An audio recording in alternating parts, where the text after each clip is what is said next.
So today we're going to talk about Jane Eyre by Charlotte Bronte, which is a book that was published in 1847. It's considered to be one of the greatest pieces of literature in history because it inspired further authors like James Joyce because of the way it was written, because of the individualistic style and the psychological in-depth study, in a sense. Like, you get to know everything that the character is thinking, how they're developing their moral, spiritual values, all of that in terms of the story. So it really is like you're getting to know the character. So this book is typically considered to be gothic fiction or romance and even social criticism. And why it's so important in terms of feminism and female empowerment, I think, is because, well, considering the time that it was published, I don't think that it is too outdated to consider this feminism because I think it's still relatable in some societies, at least, in terms of where we are when it comes to female rights. So we're just gonna mostly talk about the plot and the theme, and then we're gonna discuss the relevance it has in terms of feminism. So I read this book last summer. It took me about 3 weeks to read it. It's pretty long. It's about 476 pages, which is a lot. It can take some time, but believe me, it's not boring. It's not redundant, or you don't get trapped in it. It's a book you actually enjoy and you want to finish. And yeah, so let's talk about the plot. Now, basically, Jane Eyre is concerning her whole life. We start from her childhood to her marriage and how she ends up. And, well, we start in 5 stages. The first stage is her childhood at Gateshead. Gateshead is her maternal uncle's home where she lives because she's an orphan, and well, he's the only person who was kind enough to let her stay, and he's the only one who cared about her, but his family didn't, and they really mistreat her. They abuse her. They punished her in horrible ways, like provoking her on purpose and then locking her in an attic to, because that's what she deserves. She didn't exactly see a lot of great things growing up, and it really does shape her character as time goes on, and mostly in a good way, in a sense that it makes her stronger, more than most people would be. And we see further improvement and development in her character in her education at Lowood, which is also another part of her life that was a little sad because, yes, she got away from Mrs. Reed, who was her aunt, who mistreated her a lot. She does run into a lot of trouble at Lowood. She gets punished a lot. It's pretty strict Christian school, and the type who would call anybody a sinner if you just don't like them. So she went into a tough time, but she meets people who she sees as her role models, and she makes good friends. A character I really liked was Helen. Helen was just so sweet, so pure. Like, you really, really feel that friendship that she had with her. And I don't want to get into what happens to Helen, but it's pretty sad. Let's not give spoilers. But if anybody does get mad about me spoiling too much of this book, it did come out in 1847, so I don't know. But yeah, I really do hope by the time I'm done with this review, you guys will go check it out. So we were talking about her education at Lowood School. That shapes her in a way that it makes her stronger, it makes her more resilient. So the loss of Helen does, traumatize her in a sense. I think it traumatized all of us. So what happens is that she decides to stay after education and become a teacher for 2 years. But eventually, after 2 years, she's bored, uninspired. She decides she doesn't want to go back to Mrs. Reed, and she doesn't want to keep teaching. She wants to do something different. She wants to go see the world. So she puts out an ad for her services as a governess, and she gets a response from Mrs. Fairfax, who is at Thornfield Hall, which is where, the basic gist of the story happens.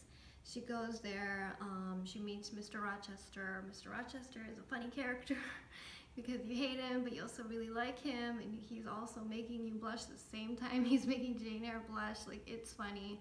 It's just really well written. Like, I really enjoyed his character. And another thing is that the chemistry is really, really well written too, in the sense that it's not crazy obvious, crazy cliche or corny. It's not. It's really good. So, when she's at Thornfield Hall, we also start to see changes in her personality and how she's developing as a woman, how she's growing. And a lot of parts I really did enjoy because she was very relatable. She had moments where she's doubting herself, where she's insecure, where she, is wrestling with her feelings about Mr. Rochester. Like, she does, in a sense, feel herself to be equal to him, which was refreshing. She, obviously, in her career, she was a governess, so she had to refer to him in terms like sir, but when she conversed with him, when you see them just talking to each other, it's really entertaining because it's witty, they get along with each other, they have a lot of chemistry, they have a great dynamic, and I think that Mr. Rochester notices that, and he stops seeing her as just a governess. He starts seeing her as a person, and what I liked was that she never lost that sense of dignity or self-respect. She always kept it in line. She always expected it from everyone. She didn't really, she's self-assertive. She doesn't want anyone to treat her like trash, basically. She does have her moments, which I appreciate in a character because it just makes you three-dimensional. I would rather read about a character who's feeling down about themselves rather than one who is never off, because I don't think any of us feel like that ever. But yeah, so, you really, really like the storyline at Thornfield Hall. It's picking up, it's mysterious, there's that mystery about what's going on, and yeah, it's a little heartbreaking when you find out what it is, and I'm not going to mention what it is because I want you to go read the book. But so when you find out, it's a little heartbreaking because she has to leave, and there are parts of the book that I wanted to read because I just felt like it really showed her character. If I could just find it, because I highlighted it, and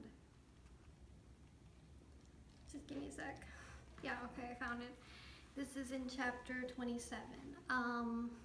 This is when she finds out the secret, and she knows she has to leave Mr. Rochester. She just has to leave Thornfield Hall because it doesn't align with who she is, and she has this great big decision to make because he's still in love with her. He still wants to be with her. He can't marry her because of the secret, but he tells her that I don't care about anything else, just want to go with you. We'll go to France, we'll be alone, we don't have to be with these people. And she has to make this big decision, and I just feel like any other person would have been like, okay, fine, let's just do it, who cares? But she didn't, and we kind of see her wrestling with herself, with her conscience. So what, should I do it, should I not do it? So I'll just read that part where she's arguing with herself because I feel like it really shows a lot of depth.